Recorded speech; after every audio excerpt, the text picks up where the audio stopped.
저는 18살 호텔 화장실 바닥에서 혼자 아이를 낳았습니다. 누구도 없었습니다.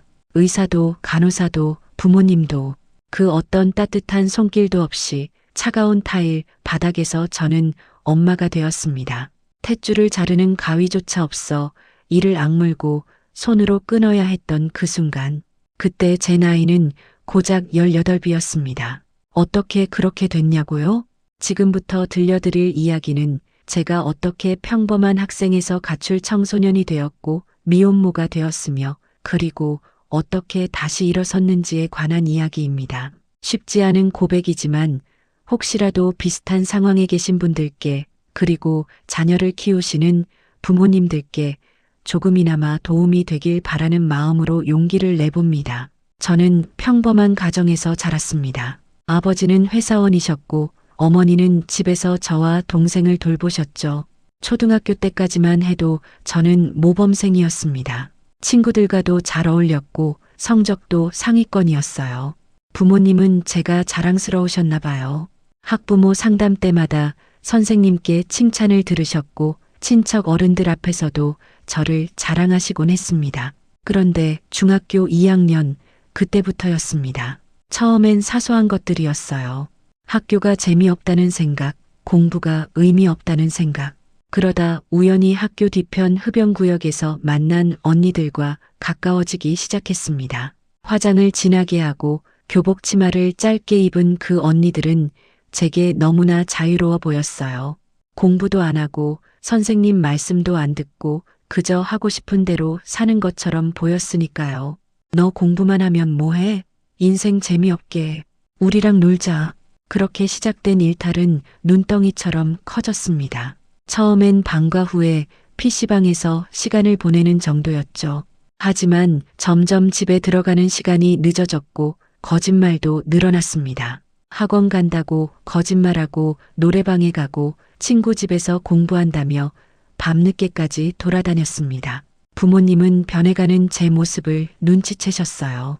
어머니는 울면서 제게 물으셨습니다. 우리 딸이 왜 이러는 거니? 엄마가 뭘 잘못했어? 하지만 저는 귀를 막았습니다. 그때의 저는 부모님의 걱정이 간섭으로만 느껴졌거든요. 내 인생인데 왜 이래라 저래라 하는 거야 라는 생각뿐이었습니다. 중학교 3학년 여름 저는 결국 가출을 했습니다. 집이 감옥처럼 느껴졌어요. 매일같이 공부하라는 잔소리, 친구들 만나지 말라는 말, 견딜 수가 없었습니다. 몇 벌의 옷과 용돈을 챙겨 친구 집으로 향했고 그곳에서 며칠을 지냈습니다. 부모님은 미친 듯이 저를 찾으셨대요. 경찰에 신고도 하시고 제 친구들 부모님께 전화도 하시고 나중에 들으니 어머니는 그 기간 동안 한숨도 못 주무셨다고 하더군요. 하지만 저는 그때 그게 얼마나 큰 상처인지 몰랐습니다. 아니, 알고 싶지 않았던 것 같아요. 집으로 돌아간다는 건 다시 그 답답한 일상으로 돌아간다는 의미였으니까요. 결국 일주일 만에 집으로 돌아갔지만 달라진 건 아무것도 없었습니다. 아니, 오히려 더 나빠졌죠. 부모님과의 관계는 최악이 되었고 저는 더 깊이 나쁜 친구들과 어울리기 시작했습니다. 고등학교 1학년이 된 저는 이미 학교에 거의 나가지 않았습니다. 출석 일수를 겨우 채우는 정도였죠. 그 무리 중에는 이미 학교를 그만둔 친구들도 있었고 20살이 넘은 오빠들도 있었어요. 그중 한 명이 민준이었습니다. 21살 오토바이를 타고 다니던 민준 오빠는 제게 관심을 보였어요.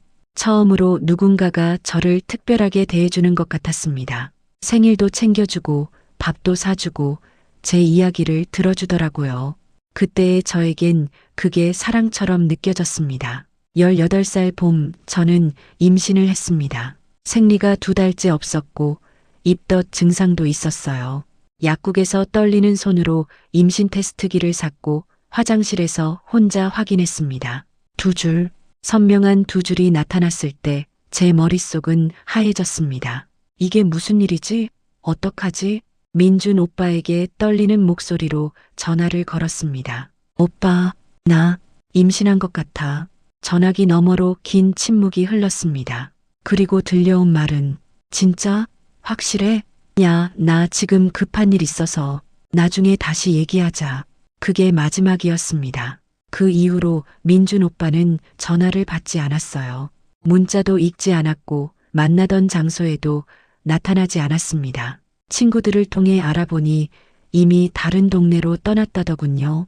제가 임신했다는 소식을 듣고 무서웠던 모양이에요. 18살 소녀는 그렇게 혼자 남겨졌습니다. 부모님께 말할 수가 없었습니다. 이미 저로 인해 상처받으신 부모님께 이런 말을 어떻게 할 수 있겠어요? 상상만 해도 어머니의 무너지는 얼굴이, 아버지의 실망한 눈빛이 보이는 것 같았습니다. 그래서 저는 침묵했고 숨었습니다. 배는 점점 불러왔습니다. 헐렁한 옷으로 가리기 시작했고 집에도 거의 들어가지 않았어요. 친구 집을 전전하다가 결국 편의점과 고깃집에서 서빙 알바를 시작했습니다. 나이를 속이고 들어간 일자리였죠. 한 달에 100만 원 정도를 벌었고 그 돈으로 고시원을 얻었습니다. 좁고 어두운 고시원 방, 창문도 제대로 없는 그곳에서 저는 하루하루를 버텼습니다. 임신부에게 필요한 영양? 그런 건 생각할 여유도 없었어요. 편의점 도시락과 컵라면으로 끼니를 때우는 게 전부였습니다. 몸은 점점 무거워졌고 허리는 아팠습니다. 계단을 오르는 것조차 힘들었어요. 하지만 일을 멈출 수는 없었습니다. 일을 하지 않으면 방세를 낼 수 없었고 방세를 내지 못하면 갈 곳이 없었으니까요.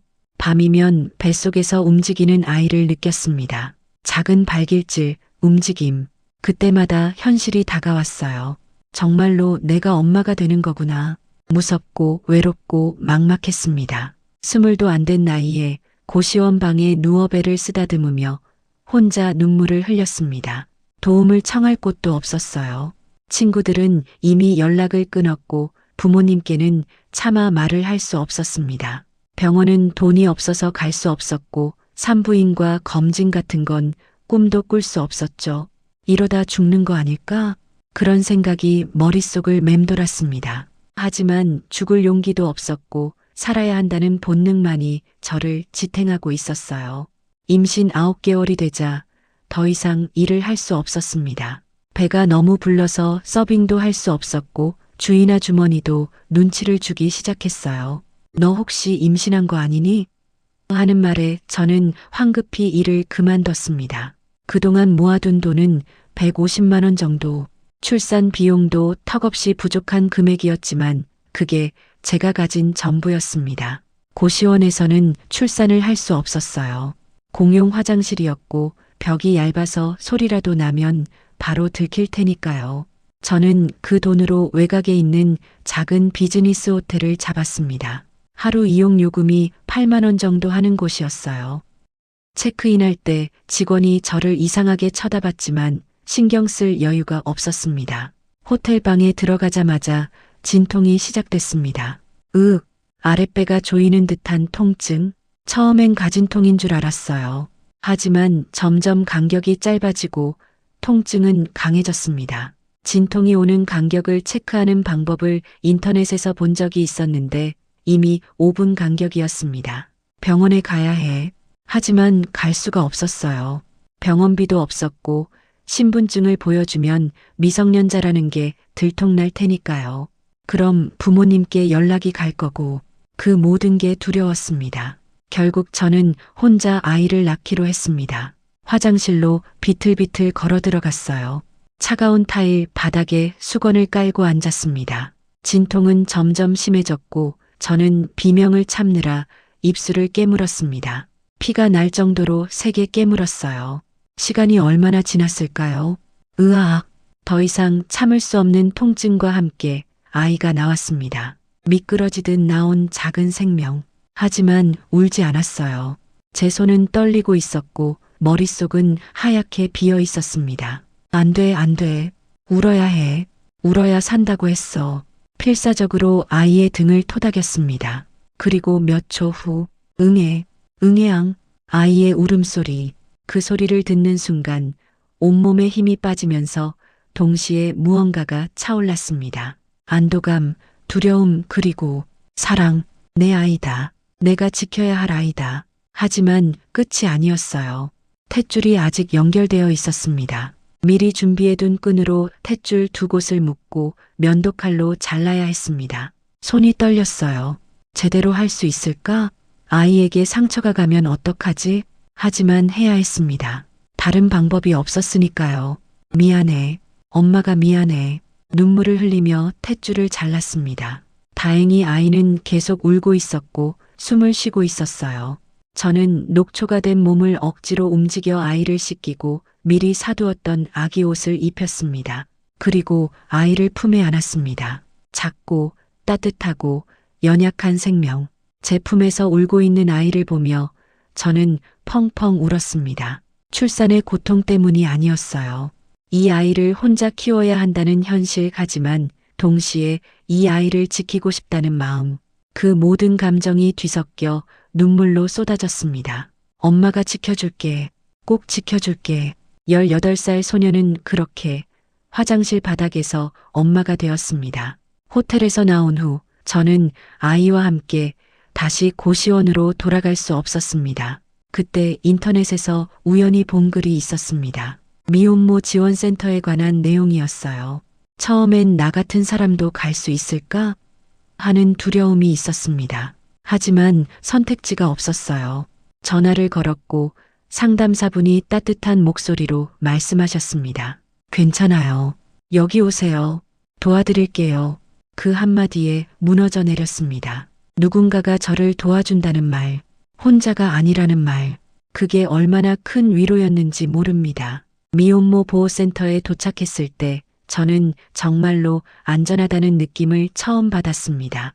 깨끗한 방, 따뜻한 밥, 그리고 무엇보다 아이를 돌보는 방법을 알려주시는 선생님들, 분유 타는 법, 기저귀 가는 법, 아이를 목욕시키는 법, 모든 게 서툴렀던 저에게 하나하나 가르쳐 주셨어요. 밤에 아이가 울 때도 당황하지 않게 되었고 아이의 표정만 봐도 무엇이 필요한지 알게 되었습니다. 그리고 무엇보다 다시 살아볼 용기가 생겼어요. 나도 할 수 있어. 이 아이를 잘 키울 수 있어. 센터에서는 직업 교육도 제공했습니다. 고등학교도 제대로 마치지 못한 제가 할 수 있는 일은 한정적이었어요. 하지만 포기하고 싶지 않았습니다. 아이와 함께 살아가기 위해서라도 독립해야 했으니까요. 문득 떠오른 건 어릴 적 꿈이었습니다. 중학교 때까지만 해도 저는 글쓰기를 좋아했어요. 교내 글짓기 대회에서 상도 타고 선생님께 칭찬도 많이 받았죠. 나는 글을 쓸 수 있어 라는 작은 자신감이 있었습니다. 그래서 센터에서 컴퓨터를 빌려 글을 쓰기 시작했어요. 블로그도 만들고 육아 일기도 쓰고 작은 글쓰기 플랫폼에도 글을 올렸습니다. 낮에 아이가 잘 때 밤에 수유를 하고 난 뒤 잠을 줄여가며 악착같이 글을 썼습니다. 처음엔 반응이 없었어요. 하지만 포기하지 않았습니다. 한 달, 두 달, 점점 제 글을 읽어주는 사람들이 생겼고 작은 수익도 발생하기 시작했어요. 할 수 있다. 나도 할 수 있다. 그렇게 1년을 버텼고 저는 센터를 나와 작은 월세방을 얻었습니다. 아이와 단둘이 사는 보금자리, 비록 작고 낡았지만 제 힘으로 마련한 공간이었습니다. 아이가 돌을 지났을 무렵이었습니다. 어느 날 모르는 번호로 전화가 왔어요. 요즘 보이스피싱이 많다고 해서 받지 않으려 했는데 왠지 모를 불안감에 받고 말았습니다. 여보세요? 나야. 그 목소리를 듣는 순간 온몸이 얼어붙었습니다. 민준, 아이의 친부, 제가 가장 힘들었을 때 도망쳤던 그 사람. 무슨 일이야? 최대한 침착한 척 물었지만 목소리는 떨리고 있었어요. 그냥 어떻게 지내나 싶어서. 너 요즘 뭐해? 어이가 없었습니다. 2년 가까이 연락 한 번 없던 사람이 갑자기 안부를 묻다니. 잘 지내. 그리고 다시는 전화하지 마. 수화기를 내려놓으려는데 그가 말했습니다. 잠깐. 너 아기 낳았어? 심장이 멎는 것 같았어요. 어떻게 알았을까? 누가 말한 걸까? 그게 너랑 무슨 상관이야? 상관 있지. 내 아이잖아. 내가 알 권리 있어. 권리? 이 사람이 지금 권리라는 말을 하는 거예요? 권리? 너한테 무슨 권리가 있어? 내가 임신했을 때 넌 어디 있었는데? 내가 혼자 아이 낳을 때 혼자 키울 때 넌 뭐 했는데? 이제 와서 권리? 목소리가 떨렸습니다. 분노와 슬픔이 섞인 목소리였어요. 미안해. 그때는 내가 어려서 무서웠어. 하지만 지금은 달라. 나도 이제 어른이 됐고 책임질 수 있어. 아이 한번 보고 싶어. 절대 안 돼. 왜? 내 아이인데 왜 안 돼? 내 아이가 아니야. 내 아이야. 내가 혼자 낳고 혼자 키웠어. 너는 아무것도 한 게 없잖아. 다시는 연락하지 마. 전화를 끊었습니다. 손이 떨렸어요. 온몸이 떨렸습니다. 한동안 참고 있던 눈물이 왈칵 쏟아져 내렸어요. 왜 지금 나타난 거야? 왜 우리를 힘들게 하는 거야? 아이가 자고 있는 방으로 갔습니다. 작은 침대에서 새근새근 자고 있는 우리 아이. 그 얼굴을 보는 순간 마음을 다잡았습니다. 절대 빼앗기지 않아. 이 아이는 내가 지킨다. 하지만 다음 날 민준에게서 또 전화가 왔습니다. 나 진지해. 아이 보고 싶어. 만나자. 안 된다니까? 왜 그래? 내가 양육비도 줄게. 아이한테 아빠가 있어야 하잖아. 나도 책임질 준비가 됐다고. 양육비? 책임? 지금까지 한 푼도 주지 않던 사람이 갑자기 이런 말을 한다는 게 믿어지지 않았어요. 필요 없어. 우린 내 도움 없이도 잘 살고 있어. 그래도 아빠 얼굴은 봐야 하지 않아? 크면서 아빠 없다고 물어보면 어떡할 건데? 그 말에 가슴이 철렁했습니다. 사실 그게 제일 두려웠거든요. 아이가 자라면서 아빠에 대해 물어볼 때 뭐라고 대답해야 할지. 그건 내가 알아서 할 일이야. 제발 한 번만 보자. 얼굴만 보고 갈게. 민준의 목소리에는 간절함이 묻어 있었어요. 하지만 저는 믿을 수 없었습니다. 한 번 보면 끝이 아닐 거라는 걸 알았으니까요. 안 돼. 절대 안 돼. 그럼 법적으로라도 권리를 찾을 수밖에 없어. 친부 확인 소송이라도 할 거야. 협박이었습니다. 명백한 협박. 하고 싶은 대로 해. 하지만 이 아이는 절대 내 손에 넘기지 않을 거야. 전화를 끊고 저는 무너져 내렸습니다. 법적으로 소송? 그런 건 생각해 본 적도 없었어요. 돈도 없고 아는 것도 없는 제가 어떻게 맞서야 할까요? 두려웠습니다. 정말로 아이를 빼앗기는 건 아닐까? 그 생각에 잠을 이룰 수가 없었어요. 하지만 아이는 아무것도 모르고 제 품에서 잠들어 있었습니다.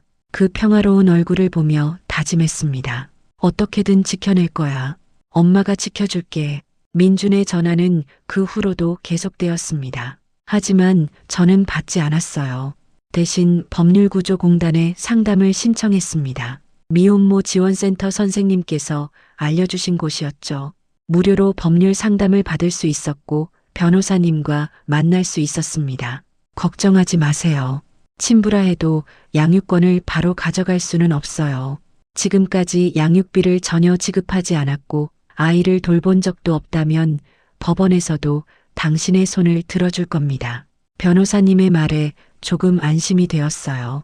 하지만 여전히 불안했습니다. 한 달쯤 지났을까요?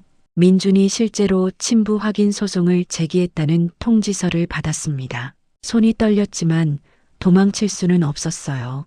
변호사님과 함께 법원에 출석했고 모든 사실을 진술했습니다. 제가 혼자 아이를 낳은 것, 민준이 임신 사실을 알고도 도망친 것, 지금까지 단 한 푼의 양육비도 주지 않은 것, 가리고 제가 홀로 아이를 키워온 지난 2년의 시간, 재판장에서 민준을 마주쳤을 때 그는 어색한 표정을 지었어요.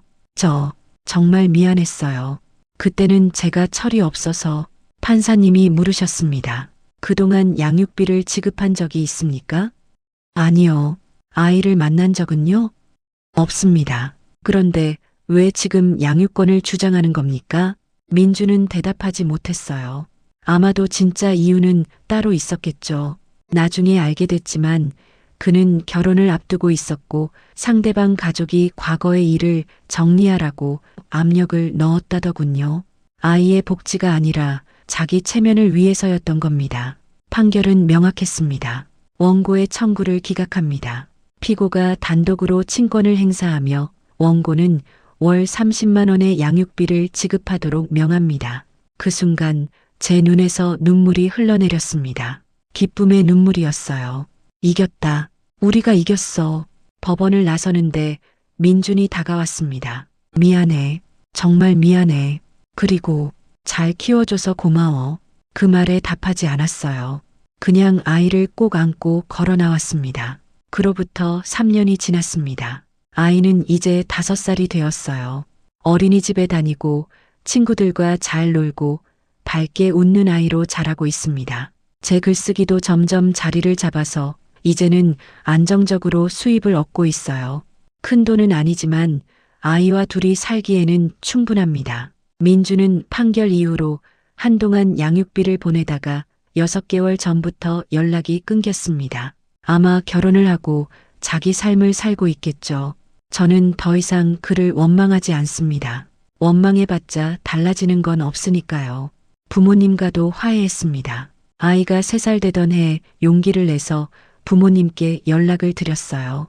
어머니는 전화를 받자마자 우셨고 아버지는 말없이 저희를 안아주셨습니다. 그동안 얼마나 걱정하셨을까요? 하지만 한 번도 책망하지 않으셨어요. 잘 견뎌줘서 고맙다. 우리 딸 장하다. 그 말 한마디에 그동안 쌓였던 모든 것들이 녹아내리는 것 같았습니다. 18살 호텔 화장실 바닥에서 혼자 아이를 낳던 그날. 그때의 저는 절망뿐이었습니다. 하지만 지금 돌이켜보면 그날이 제 인생에서 가장 용감한 날이었던 것 같아요. 누구의 도움도 없이 오직 엄마라는 이름 하나로 아이를 지켜냈으니까요. 지금도 쉽지 않습니다. 혼자 아이를 키운다는 건 매일매일이 전쟁이에요. 하지만 후회하지 않습니다. 아이의 웃는 얼굴, 엄마를 부르는 목소리, 작은 손을 잡고 걷는 이 순간들이 모든 고통을 이겨낼 만한 가치가 있으니까요. 혹시 저와 비슷한 상황에 계신 분이 있다면 이 말을 꼭 전하고 싶습니다. 절대 혼자가 아니에요. 힘들어도 도움을 청하세요. 미혼모 지원센터, 법률구조공단, 여러 복지기관들이 있습니다. 부끄러워하지 마세요. 당신은 충분히 용감하고 충분히 자격이 있는 사람입니다. 그리고 지금 방황하고 있는 청소년들에게도 말하고 싶어요. 저도 한때 그랬으니까요. 지금 당장의 자유와 반항이 멋져 보일 수 있어요. 하지만 그 선택의 대가는 생각보다 큽니다. 부모님의 잔소리가 짜증날 수 있지만 그건 사랑의 다른 표현이에요. 저는 이제 아이에게 이렇게 말해줍니다. 넌 축복이야. 엄마의 가장 큰 선물이야. 그리고 그건 거짓이 아닙니다. 정말로 진심으로 그렇게 생각해요. 댓글로 마음을 나누기 부담스러우신 분들은 그냥 좋아요 하나만 눌러주셔도 저에겐 충분한 응원이 됩니다.